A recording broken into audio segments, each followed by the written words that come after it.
안녕하세요. 정보가 세상을 바꾼다의 인포뱅크입니다. 이번에 전해드릴 내용은 중국 시안 디지털경제 청사진 공개, 삼성전자 참여 요청에 대해서 한번 알아보도록 하겠습니다. 여러분의 구독, 좋아요, 그리고 필요하시면 알람 설정까지 부탁드리겠습니다. 지금 중국이 삼성전자에게 참여를 요청했다라는 그런 이야기가 나오고 있는데, 이게 무슨 내용인지 한번 알아보도록 하겠습니다. 지금 중국의 산시성의 시안이 디지털 경제 청사진을 내놓았습니다. 특히 시안과 같은 경우는 삼성전자가 낸드 플래시 공장을 가지고 있는 곳이라는 거죠. 이는 중국 정부의 산업 디지털 기조에 발맞추기 위한 정책의 청사진이라는 것입니다. 여기에 다양한 프로젝트를 추진할 예정인데 삼성전자의 참여를 기대하고 있다라는 말이 나오고 있죠. 실제로 시안 정부는 시안에 있는 주요 반도체 기업들에게 현재 진행 중인 프로젝트에 동참을 요청하고 있는 것으로 알려지고 있습니다. 이 때문에 시안에 공장이 있는 삼성전자의 참여에 대해서 관심이 집중되고 있는 것이죠. 가장 큰 이유는 지금 미국이 반도체에 대한 그 강력한 압박, 이렇게 하고 있는 상황에서 삼성이 참여할 것인지 안 할 것인지, 이게 세간의 관심이 집중되고 있는 상황이라는 것입니다. 자, 그래서 이번에 알아볼 내용은 중국 시안 디지털 경제 청사진 공개, 삼성전자의 참여 요청입니다. 32일 산시성에 따르면 시안시 발전기획위원회가 지난 20일 시안 디지털 경제 고품질 발전을 위한 실행계획을 발표했다고 말했습니다. 이 계획은 디지털 산업화를 목표로 관련 생태계를 구축하기 위한 것으로 알려지고 있는데요. 이를 위해 8대 실천 과제와 26개의 세부 과제를 지시했습니다. 자, 그래서 먼저 알아볼 내용은 8대 실천 과제에 대해서 하나하나 보도록 하겠습니다. 첫 번째로 보는 것은 디지털 산업화의 품질 개선, 두 번째는 산업 디지털 트랜스포메이션, 세 번째는 디지털 정부 건설, 디지털 지원 시스템 구축, 디지털 개발 혁신 역량 강화, 산업 생태계 최적화, 디지털 경제 보완, 그리고 제도적 공급 혁신을 이 8대 실천 과제로 삼았습니다. 또한 26개 세부 과제에는 반도체로부터 인공지능, 게임, 애니메이션 등 문화 클라우드 통신 네트워크 산업 연구개발 지원, 그리고 규제 완화 방안이 담겼습니다. 여기서 우리의 관심을 끄는 것은 바로 반도체. 반도체는 산업의 쌀로 현재 미국의 강력한 견제를 받고 있기 때문이죠. 시안시는 반도체와 관련해서는 시안 내에 자리 잡은 주요 반도체 기업들에게 현재 진행 중인 제조와 기술 혁신 프로젝트 등을 가속화해 줄 것을 주문했습니다. 구체적으로 삼성전자의 낸드 플래시, S1의 실리콘 웨이퍼, 드래곤 반도체의 8인치 전력 반도체를 그 대표적인 예로 들었죠. 우리가 여기서 봐야 되는 것은 삼성전자의 낸드 플래시라는 것입니다. 시안시는 이들 기업의 생산 능력 확대에 힘입어 오는 2024년까지 직접 회로 산업 규모를 1800위안까지 키운다라는 목표의 청사진을 보여줬죠.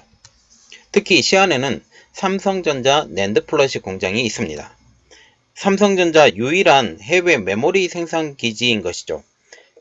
그리고 빈메모리 부분과 같은 경우는 지금 미국의 파운드리 공장을 가지고 있는 상황입니다.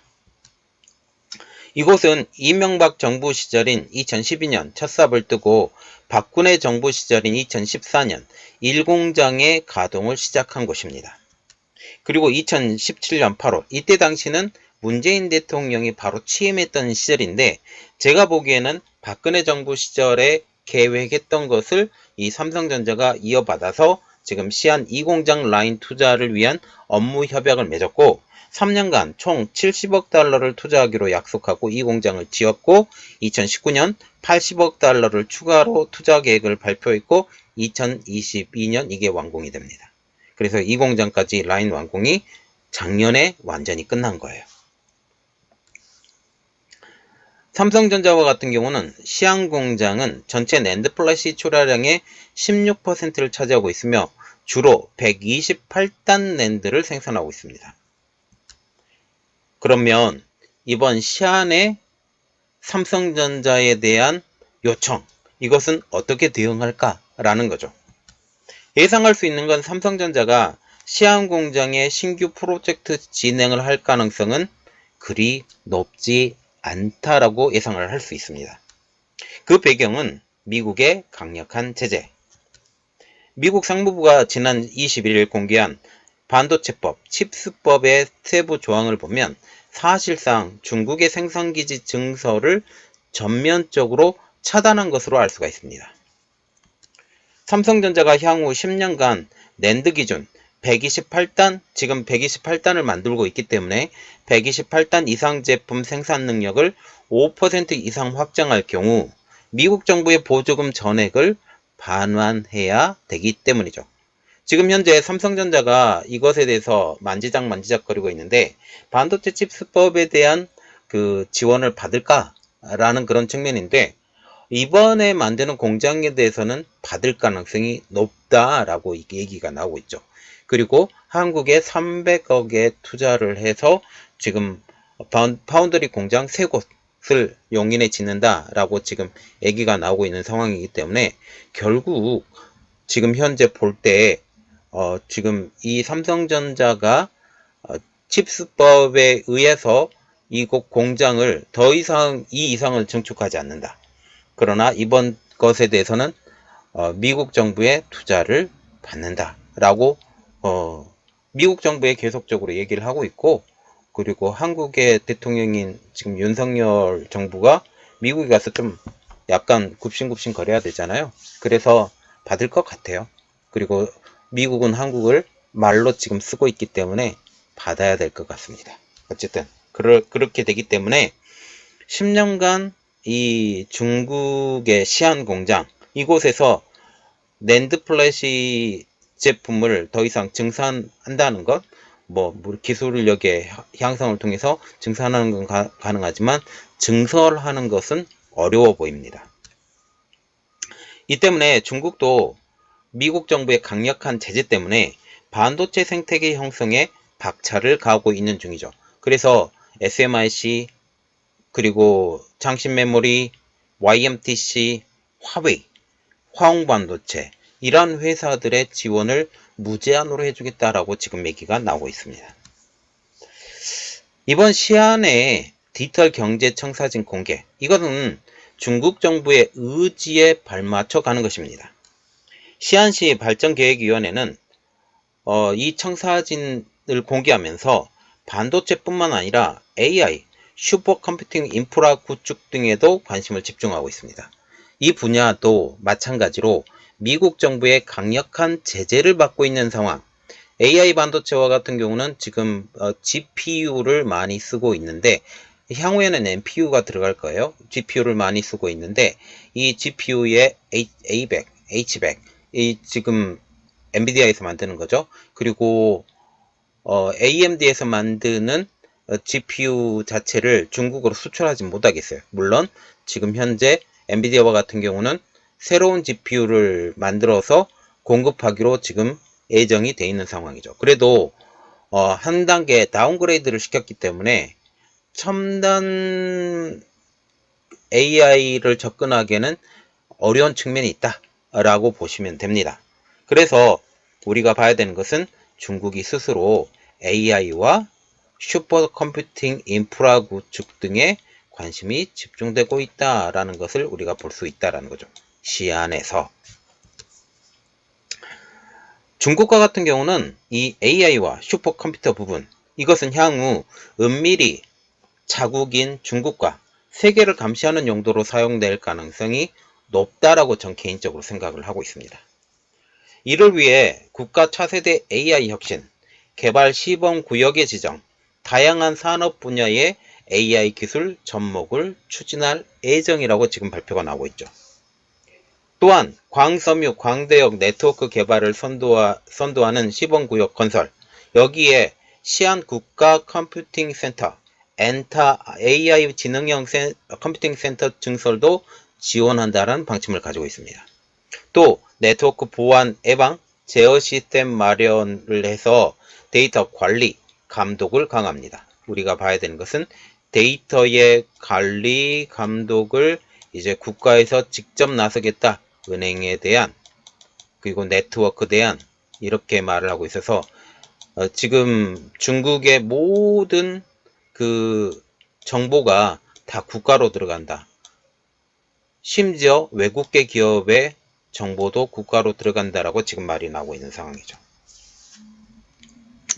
이번에 시안이 대규모 프로젝트를 뒷받침하기 위해 인센티브도 제공한다라는 얘기가 나오고 있는데 여기서 제공되는 인센티브는 어떤 것이 있는지 한번 보도록 하겠습니다. 첫 번째로 보는 것은 소득세 우대, 그리고 수자원 절약 건설 자금 면제, 부가가치세 감면 등의 인센티브를 제안을 했어요. 특별히 수자원 절약 건설 자금 면제라는 것은 이 AI 센터나 아니면 반도체에 들어가는 이러한 기술 그 연구센터를 지금 만든다면 당연히 물이 많이 필요해요. 물이 많이 필요한데 이 물을 절약하는 건설 자금을 면제를 해준다라는 것은 이것에 충분히 뒷받침해 주겠다라고 지금 얘기가 나오는 거죠. 또한 지자체 차원에서 과학기술 전문 기업을 적극적으로 육성하고 또한 적극적으로 스타트업도 발굴하겠다라고 얘기가 나오고 있습니다. 그래서 인재 육성을 통한 후방 지원, 지금 이것을 시안시에서 직접 해준다라는 그런 이야기죠. 이렇듯 시안시가 새로운 디지털 경제정책을 발표한 것, 이것은 바로 중앙공산당 정부와 뜻을 같이하기 위해서입니다. 중앙정부는 이달 초 열린 양회에서 국가데이터국을 신설하는 등 디지털 경제개발에 초점을 맞춰왔죠. 이 디지털 경제개발, 이것은 지금 정보통제라고 보시면 되죠. 정보통제, 이것으로 보시면 됩니다. 국가데이터국이란 디지털 경제와 디지털 사회 계획 건설, 국가 빅데이터 전략 시행, 여기서 보면 빅데이터의 전략 시행, 데이터를 모두 다 수집해서 이것을 분석하는 것을 빅데이터라고 하는데 이것을 국가 차원에서 하겠다라고 말을 하고 있죠. 또한 데이터 인프라 건설 등을 총괄한다고 합니다.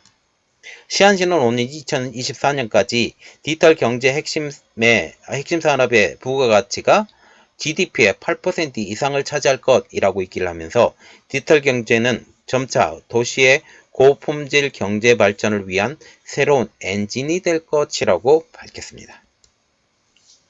자, 우리가 볼 때 중국 시안이 디지털 경제의 청사진을 공개했다라는 것은 지금 볼 때 삼성전자를 어느 정도 의식한 상황이다 라고 보는데 삼성전자가 이것을 응할 가능성이 거의 없죠. 왜냐하면 미국 정부의 강력한 견제, 그렇더라도 미국 정부의 견제가 있다 할지라도 지금 현재 향후 장기간 반도체 장비가 들어가지 않을 가능성이 높기 때문에 더 이상의 선단 공정으로의 발전은 없을 것으로 보이고 있습니다. 결국 여기 그 시안에 지어졌던 막대한 자금이 거의 그 구식 공정으로 다 바뀌고 이제 한 세대, 두 세대, 세 세대가 떨어지는 10년 정도 되면 한 3, 4세대 이상 떨어지는 이러한 물품이 나올 수밖에 없는 그러한 상황이 된다라고 얘기가 나오는 것이죠. 이러한 상황에서 중국 시안이 삼성전자에게 요구했다라는 것은 이러한 상황을 알면서도 삼성 보고 이렇게 말을 하는 거죠. 우리 편을 들어달라 라고 얘기를 하고 있고 한번 간을 보자 라고 얘기를 하는 것입니다. 그리고 그들 입장으로서도 반도체를 어차피 키워야 되고 AI 반도체 그리고 향후 전체 데이터를 분석하고 이러한 것들을 다 해야 되는 그런 상황에서 어차피 시안에서 하고 삼성을 간을 보고 이러한 상황을 볼 수 있다라고 얘기를 하고 있죠. SK는 지금 어떻게 하는지 한번 여러분들에게 한번 분석을 해 드릴게요. 삼성은 그렇습니다. SK도 거의 마찬가지가 될 것 같아요. 자, 이번 내용은 여기까지 하겠습니다. 저희 내용이 여러분들에게 도움이 됐다라고 생각을 하시면 구독, 좋아요, 그리고 필요하시면 알람 설정까지 부탁드리겠습니다. 감사합니다.